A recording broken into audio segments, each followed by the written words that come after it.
Sometimes dynasty and redraft fantasy football rankings just don't match up. We're here to discuss why players like Devon Achane, Jonathan Brooks, and Texan star wide receiver Nico Collins are probably better suited for your dynasty rosters.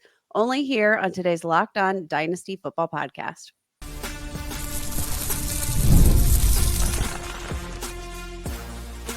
You are Locked On Dynasty Football, part of the Locked On Podcast Network. Your team every day. Here are your hosts, Marcus Mosher and Kate Magdziuk. Welcome back to the Locked On Dynasty Football podcast, part of the Locked On Podcast Network. We'd like to thank you for making us your first listen every day. Today's episode is brought to you by FanDuel. Now through September 22nd, all FanDuel customers can bet $5 and get a 3-week free trial of the NFL Sunday Ticket from YouTube and YouTube TV. Visit FanDuel.com/lockedon to get started. My name is Kate Magdziuk, and when I'm not doing this, I work as an editor and analyst with Yahoo Fantasy. Today, joining me for our final episode of the week is Michelle Magdziuk, researcher of NFL Network, co-host of the Locked On Fantasy Football podcast, and of course, my wife. We are building on what we were talking about yesterday, the mini series, if you will. We're going to be talking about some of the mismatches between our dynasty rankings and our redraft rankings. We're going to be breaking down several running backs, wide receivers, and quarterbacks that we are actively targeting in dynasty leagues, but we're not too bullish on for 2024. So, Michelle, let's start with some running backs because there are some big names here on this list that you're not all in on for 2024. I think the biggest name that we have to start with is Devon Achane, who I've also been very actively fading in 2024 drafts. The biggest issue with fading him in redraft, it's not his production, right? Like what he did as a rookie with the limited sample size he had is absurd. He finished as a running back 4 in fantasy points per game. He was so stupidly highly efficient on the ground, averaged 7.8 yards per carry. That was the third highest among any player in a full season with 100 plus carries in NFL history. And by far the most by a running back, because the only two players he's behind is Michael Vick in 2004, quarterback, and obviously quarterback Randall Cunningham in 1990. Like what he did is stupid. It was stupid. So I'm happy to have him on my dynasty teams. Absolutely. If I already have him on my team, he's going to give you those huge spike weeks. The issue is that we don't know how much his snaps and his touches will increase this year. Still splitting the backfield, Raheem Mostert, but he's going to give you those big spike weeks. But I do think there's going to be weeks he disappears,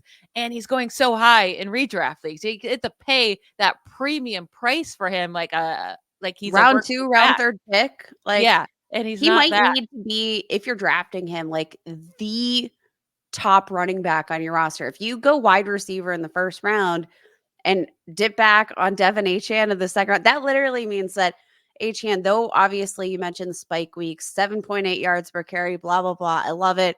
The efficiency is there, but there's a lot of volatility there in terms of his consistency week to week. You mentioned Raheem Mostert. He's obviously had some health issues throughout his career, but actually like the most work he's ever gotten in his career has been over the past 2 seasons. And those have arguably been the healthiest that he's had in his career.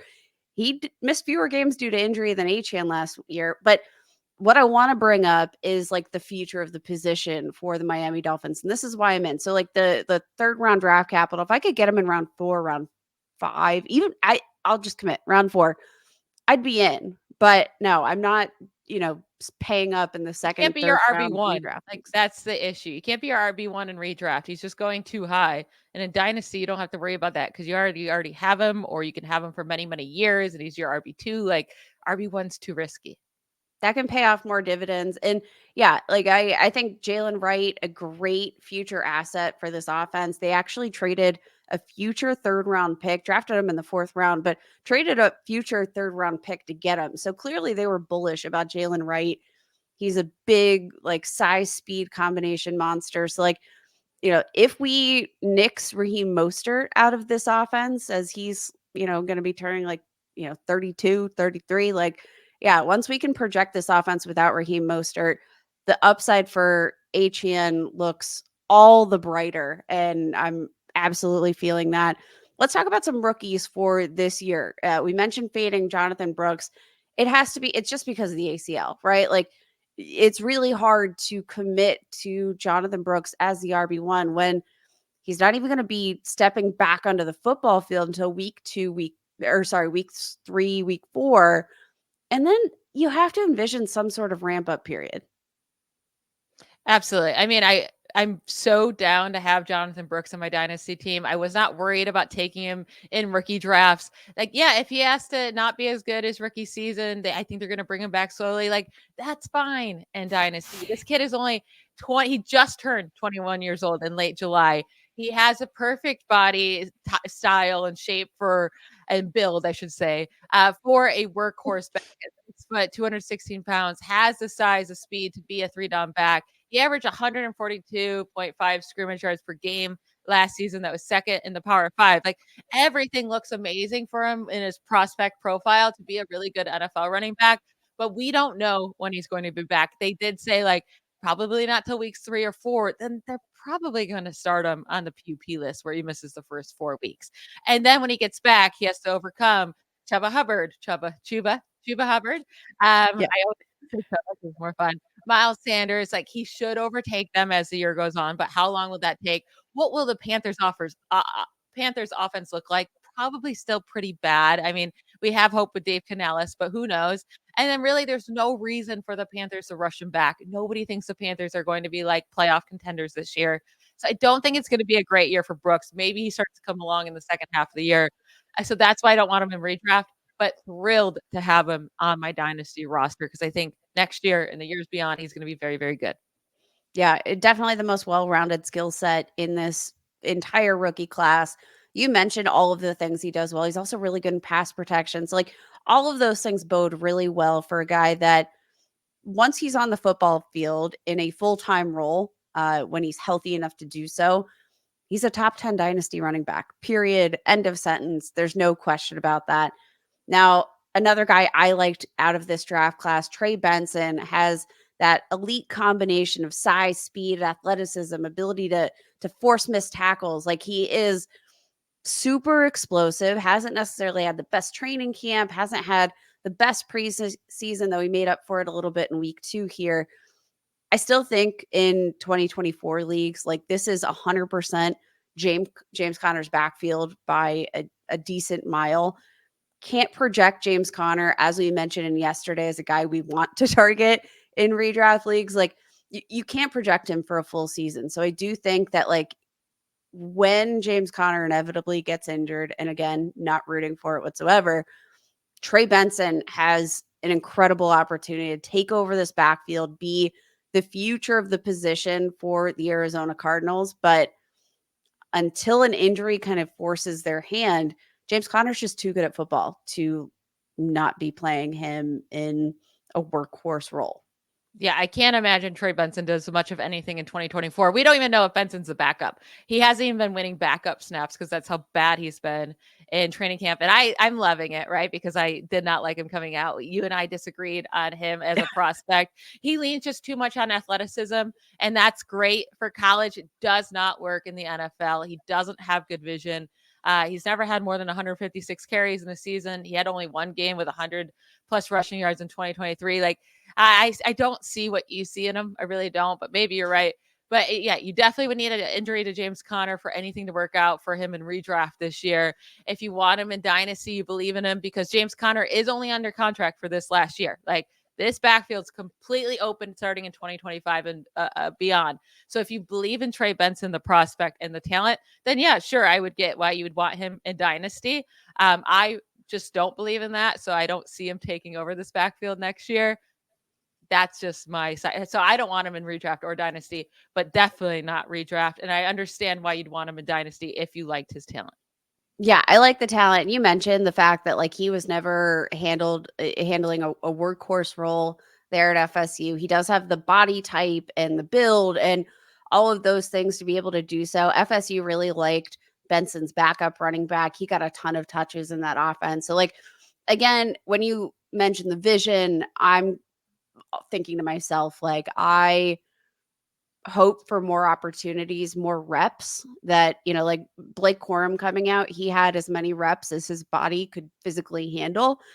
And because of that, I think he's developed one of the like best visions of any rookie in this class here, just seeing the football field in its entirely. Trey Benson has a lot of work to do there, but we'll see how everything, shakes out here. We're going to be talking about running backs, or sorry, wide receivers here next. Wrapping up the running backs, we've got a lot of interesting names, including one Nico Collins, who has been, hashtag pretty good, had a breakout season here in 2023. We'll talk about why we are fading him in 2024 redraft leagues, but all in on his value in Dynasty coming up next. This show is sponsored by BetterHelp. Comparison is the thief of joy, and it's easy to envy other people's lives. But therapy can help you focus on what you want instead of what others have so you can start living your best life. I have personally benefited greatly from online therapy. It has helped me with my anxiety, my irritability. It's taught me positive coping skills and how to set boundaries. It really has empowered me to be my best version of myself. Kate knows that after I get off an online therapy session, I'm in the best mood ever. I feel like a new person. So if you're thinking of starting therapy, give BetterHelp a try. It's entirely online, designed to be convenient, flexible, and suited to your schedule. All you have to do is fill out a brief questionnaire to get matched with a licensed therapist. And you don't have to stress, like if you don't like the therapist you have, because you can switch therapists anytime for no additional charge. Stop comparing and start focusing with BetterHelp. Visit betterhelp.com/lockedon today to get 10% off your first month. That's BetterHelp, HELP.com/lockedon. Welcome back to the Locked On Dynasty Football Podcast. We are talking all things mismatches, dynasty rankings, wide receiver rankings. Before we dive into wide receivers, I want to thank you for listening to Locked On Dynasty, making us your first listen every day. But I want to remind you, for your second listen, you have to head over to the Locked On Fantasy Football Podcast, co-hosted by my co-host for today, Michelle Magdziuk, and her friend Vinny Iyer, so you can win your league this season. Get all the best daily insights, draft strategies. Locked On Fantasy Football Podcast, again, part of the Locked On Podcast Network, your team every day. All right, Michelle, let's talk about some wide receivers we want in dynasty leagues, but not in redraft. The top of the list has to be Houston Texans wide receiver Nico Collins. Had a breakout campaign in 2023, but the wide receiver room got a little bit more crowded this offseason. And that's what it is, right? And right now, his redraft price is just too high for me. It's not that I don't think he's going to have a solid season. It's not that I don't think he's a good talent. But when you have to spend up with a third round price for Nico Collins in redraft, that's why I'm out. And you have to pay that because he finishes a wide receiver 6 in fantasy points per game last season. But he didn't have Tank Dell there for nearly half a season, right? When he broke his leg. Tank Dell's coming back into his second year. He had a strong connection with CJ Stroud. You add in Stephon Diggs, who have just been a volume target guy. Now, I do think Collins and Tank Dell are going to well outperform Stephon Diggs in fantasy. But also, I won't be surprised if Tank Dell outscores Nico Collins in fantasy. So that's why, at least this season, that's why I'm out on him for redraft.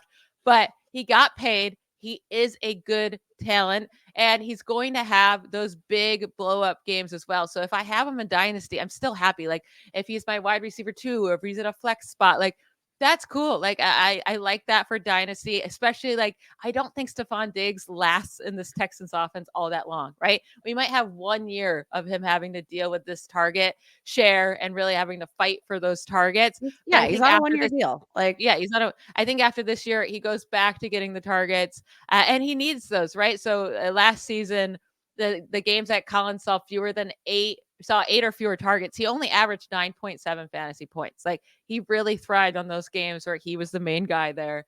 He thrived on like 5 games where he just killed it. But Dynasty, he's talented enough. And I think his situation gets better next year in 2025. This year, way too early of a redraft cost for me to take.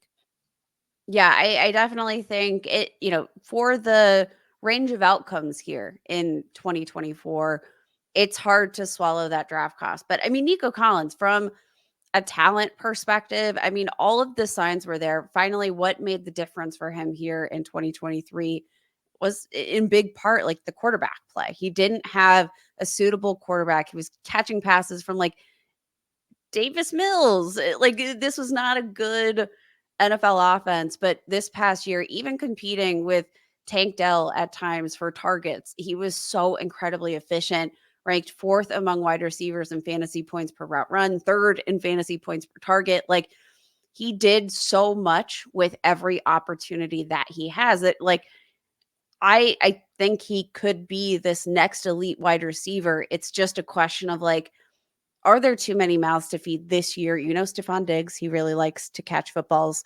And he is not afraid to remind you if you are his, starting quarterback that might be an issue. Let's talk about the Green Bay wide receivers. Jaden Reed, you wanted to mention as a fade for 2024. I'm not fading him as heavily in 2024. I'm all in on the value in Dynasty. I think all of the Packers wide receivers have some decent value right now just because there's no clear wide receiver one. Why are you acquiring Jaden Reed in Dynasty leagues, but not in redraft formats? Yeah. And it's not that I'm fading him in redraft. It's just I feel much better about him in Dynasty than I do redraft. Jaden Reed is a guy I really, really like. 2nd round pick by the Packers last year.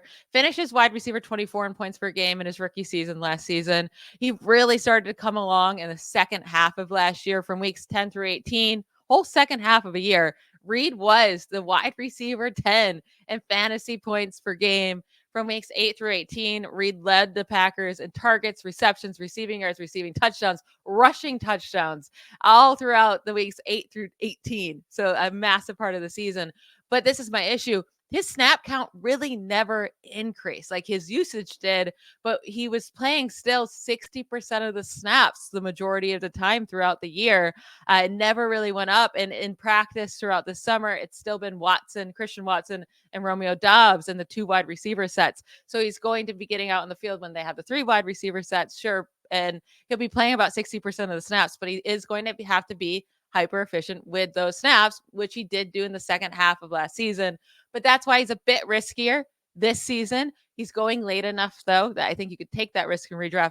But I really, really love him in Dynasty. Like he is a guy I want on all my Dynasty teams. And I think in the future, maybe not this year, but the next year, he's really going to be one of those, I don't want to say elite, but a really, really solid wide receiver 2 in Dynasty leagues. Very fair. And, Jaden Reed, again, like you mentioned, the 2 wide receiver sets are the big issue here. Jaden Reed played just over 75% of his snaps out of the slot, which means just under 25% of snaps out wide. So like if he's just the slot guy, that definitely limits the opportunity because again, if he's just the slot guy, if they're using 2 outside wide receivers, he's not even on the football field to run a route. And you need to run routes in order to get those opportunities. Like very simple, but it is something that could affect Jaden Reed here. Now, is your like long-term projection for Jaden Reed that maybe one day we see him kind of get some more opportunities on the outside as this offense shakes out? Or like, do you Sooner think or later, I eventually... think his talent's going to prove he's better than Romeo Doubs, that he should be out there, or either are. This is what's going to happen. He's going to beat out Doubs sooner or later because they're just like, okay, this guy's too good to keep off the field. Or they realize just move on from Christian Watson, the guy who gets hurt nonstop, the guy who drops easy balls. Like I don't see both Doubs and Watson as like long-term Packers. One of those guys, he's going to be able to beat out one of those guys sooner or later. Yeah. And I mean, Christian Watson, so obviously going to be playing here in 2024, did address some of his like long-term health issues here, but he is a free agent after the 2025 season. So he's halfway through his rookie contract already. Obviously, Jaden Reed gets a little, bump in that regard. We love players on their rookie contracts because usually there's just not as significant a shakeup there or a risk for a shakeup. Last but not least, I want to talk about a rookie wide receiver this year who I know you're very excited about. And I think generally speaking, there isn't a ton of hype for this player. And I think a big part of that reason is because of the offense and the question marks. Let's talk about rookie wide receiver Jalen Polk, second round draft capital, has a quarterback that I think both of us really like in Drake May. Maybe not going to be ready to start the season. He hasn't been ruled out as a starter, but like Jalen Polk, what is his total ceiling in fantasy right now, being drafted as wide receiver 52 in dynasty startups? Yeah, Dynasty, he should be going well ahead of that. In redraft, I have him as my wide receiver 50, which is also well ahead of consensus, right? But in Dynasty, I'm really excited to have him. He's a 37th overall pick. Like, that's a very, very early draft pick. He's being completely ignored because he went to the Patriots. But we've seen bad teams turn around very quickly. I mean, remember when AJ Brown goes to the Titans in the second round and we're like, man, the Titans, they don't ever pass. And it's only Derrick Henry and he's going to stink there. Well, guess what? He didn't stink there because good talents overcome that type of situation. It doesn't mean that Polk's going to break out this year because also you have the rookie, like you have the rookie quarterback or Jacoby Brissett. So I don't know how much scoring opportunities Polk will have, but Polk was a great talent at Washington, played with Rome Odunze, so didn't have like insane numbers because Rome Odunze did, but he put up 1,159 receiving yards, 9 receiving touchdowns this past year with Washington. He averaged 17.1 yards per reception over the last 3 years at Washington. That was the fourth most in the FBS. He had 12 receptions of 30 plus yards last season, tied for the sixth most in the Power 5. He's a big playmaker. He has the talent, and all the reports coming out of training camp is he's looked amazing. He's been the go-to option for all quarterbacks so far. So no, maybe it's going to take him some time to get going because of the offense he's in with New England. So I don't expect like right off the bat he's going to be killer. But I do think towards the end of this rookie season, especially going into his second season, he's going to have high hype, and his value in Dynasty is going to be so much higher at this time next year. Yeah, very fair. I mean, we've seen, you mentioned how quickly teams can turn it around. Let's talk about the Chicago Bears and how quickly they just flipped the script on its head because of, like a couple of really, really good moves that put them in position for the number 1 overall pick. You get your franchise quarterback and suddenly things fall into place. You solidify the offensive line. Like, I do think that Drake May was a big step toward that, even if he wasn't the most refined prospect coming out. He's not a Caleb Williams. He's still got, some steps to make in his overall development, but he's a really young quarterback. Like the upside could be tremendous here. I'm intrigued by Jalen Polk. I wasn't sure how high I thought the ceiling was. I really like Javon Baker as a high upside player, but we're kind of getting some down reports on Javon Baker the closer we get to the season. So it seems like Jalen Polk is the guy. We're going to talk about some quarterbacks and one tight end that we want in dynasty, but not redraft leagues, coming up next.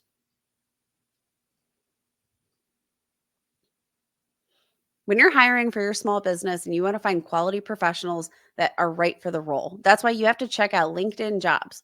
LinkedIn Jobs has the tools to find the right professionals for your team faster and for free. LinkedIn isn't just a job board. LinkedIn helps you hire professionals you cannot find anywhere else, even those who aren't actively searching for a new job but might be open to the perfect role. In a given month, over 70% of LinkedIn users don't visit other leading job sites. So if you're not on LinkedIn, you're probably looking in the wrong place. On LinkedIn, 86% of small businesses get a qualified candidate within 24 hours. Hire professionals like a professional on LinkedIn. Post your job for free at linkedin.com/lockedonnfl. That's linkedin.com/lockedonnfl to post your job for free. Terms and conditions apply. Welcome back to the Locked On Dynasty Football podcast. To close out today's show, we're going to be talking about 2 quarterbacks, 1 tight end that we are targeting in dynasty but not redraft leagues.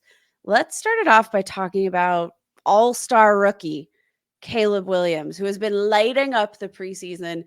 I mean, we watched the week 2 preseason game together, and I'm pretty sure the little sound alert on my watch went off that said I had too many decibels, because I absolutely screamed when I saw 2 of those that highlight throw to Rome Odunze, then this scramble for a crazy touchdown.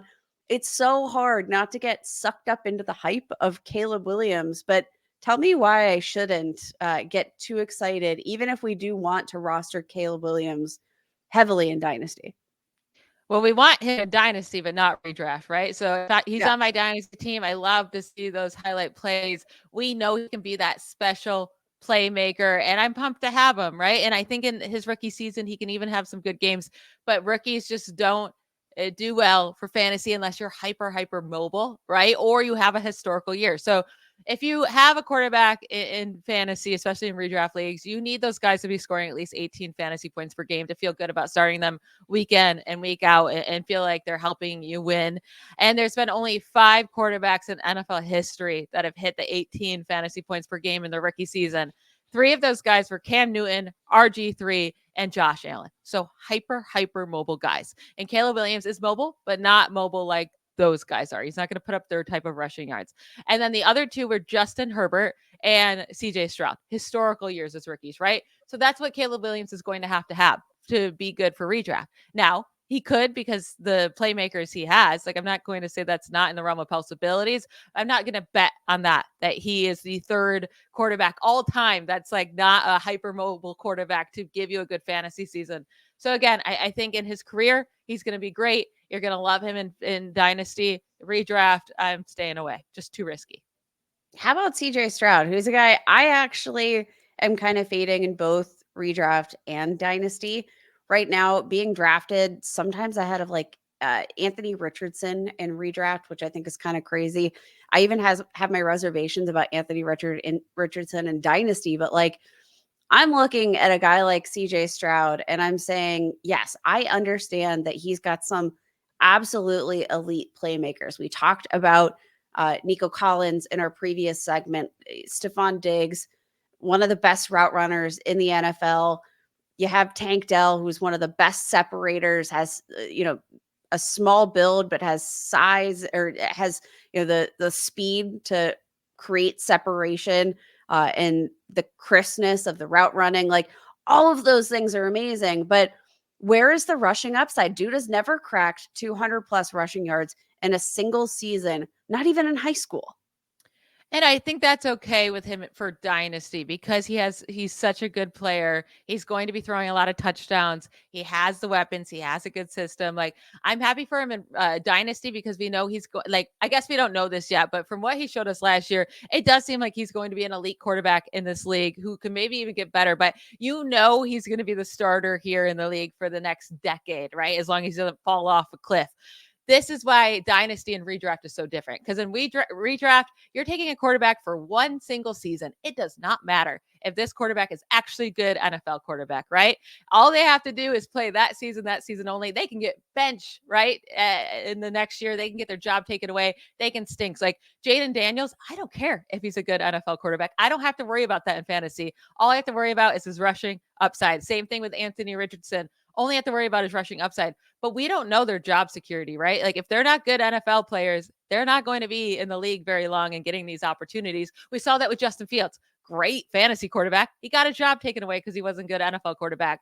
Also, when it comes to redraft, you can stream guys, right? You can stream guys, play the matchups. You have that ability. You do not have that in Dynasty. So that's why I much prefer these really solid quarterbacks that are going to get you the passing touchdowns, that are going to be good NFL quarterbacks, keep their job. And he has that high upside where in any given year, I wouldn't be surprised if he throws 40 touchdowns. So love him in Dynasty. Not at all worth paying a 4th round pick, though, in redraft. That's just stupid. Don't do that. Take Brock Purdy, take Jared Goff later, take Jaden Daniels later, 5 rounds later. Like, do not take CJ Stroud in redraft leagues in the 4th round. That's a waste of your money.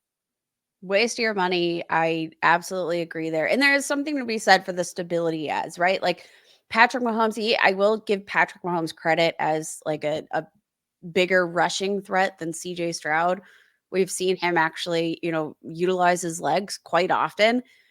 But we also know he has a really safe floor as a passer. And sometimes it's really just nice to have that quarterback that, like, you don't even have to think about the position, right? I usually like to chase upside, but if you're chasing upside at other positions here, having a mainstay in your lineup that just kind of feels like the safest floor play perhaps in the NFL, like, who also like maybe we just don't know his ceiling yet. I 100% get that for Dynasty, but his cost in redraft right now definitely like he needs to be the NFL MVP this year to pay off at that value.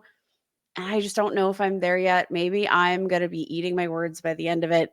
Last but not least, let's talk about new rookie tight end for the Las Vegas Raiders, Brock Bowers, who I would argue was like the third best receiving option in this draft class. I mean, I'd say fourth, right? Fourth. Marvin Harrison, Neighbors, Odunze. Oh, sorry. Yeah, I meant fourth. Yeah, you're 100% right. Fourth. Yeah. Good God. No, Brock Bowers is it's great prospect coming out of school. I don't love his landing spot. I don't love his quarterback. I know, oh my goodness, why am I forgetting his name at the moment? Gardner Minshew is going to be the starter. We'll see how long that lasts, right? I won't be surprised if Aiden O'Connell comes in because they're losing games. We know what Bowers can be, but at the same time, there's not going to be many touchdowns to go around in this offense with the quarterbacks they have going. Davante Adams is probably going to steal the majority of whatever there is to go around. And rookie tight ends, like you can't just think about Sam Laporta last year. Sam Laporta is like what he did last year was stupid. That's a unicorn season by a rookie tight end. There have been just 3 tight ends in NFL history to score 9+ fantasy points per game. As Sam Laporta, 11.5. Jordan Reed in 2013 at 10.2, and Evan Ingram in 2017, 9.4. Even the great Rob Gronkowski averaged 8.3 fantasy points per game, and he scored 10 touchdowns that season. 10. Like Brock Bowers can be an amazing prospect coming out, and it might still not be. It's probably not going to come to fruition for fantasy. It's just how Laporta happened last year was an enigma. Like, I don't know if I said that word right, but it's just, yeah. Don't be hoping that Brock Bowers is going to be the next Sam Laporta in his rookie season. He's not going to be. And here's the thing, like you mentioned the fact that Gronkowski had 10 receiving touchdowns. So did Sam Laporta. Like we cannot argue against the fact that like, yes, the touchdown production was absolutely key to Laporta's success. I'm not downgrading what he did, but like, yeah, 10 touchdowns in your rookie season, 10 touchdowns for any tight end is a great mark to hit, let alone a rookie. Like, can you really look at Brock Bowers and say, I think 10 touchdowns is in the realm of possibility? Because I'm not even convinced that this team is going to throw for like 25 total touchdowns. Like, probably not. I'm not convinced of that. Like, if you told me right now that this team threw for 20 passing touchdowns in the 2024 season, I wouldn't be surprised. It's going to be a run heavy offense.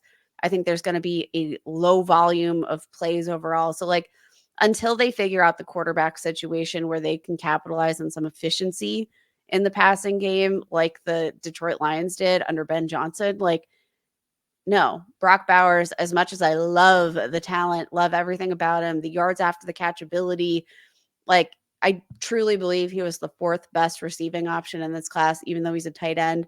And that's why he went as high as he did, even though the Raiders already have a tight end who I thought was pretty darn talented. Like, yeah, I'm in on Brock Bowers. I've seen some people ranking Brock Bowers like as high as like tight end 10, tight end 11 in redraft. And that feels rich to me. But I think he's going to be in for a big year 2 and beyond for sure. Yeah, year 2 and beyond, once they figure out their quarterback situation, once he gets a year under his belt, like he can be one of the best fantasy tight ends for sure throughout his career, just not buying into his rookie year. So Dynasty, let's go. Want him on my roster. Redraft, no, thank you. No, thank you at all. That is it for today's show. Thank you so much for joining us. Next week, Marcus Mosher and I will be back examining week 3 preseason winners, losers, and all of that good stuff. So please be sure to give Michelle a follow at BallBlastem on X. Check out the Locked On Fantasy Football podcast. Her and Vinny do awesome work over there getting you set up for your fantasy football drafts this season. Give me a follow on X at Kate Magdziuk, and we will see you next time. Bye, y'all.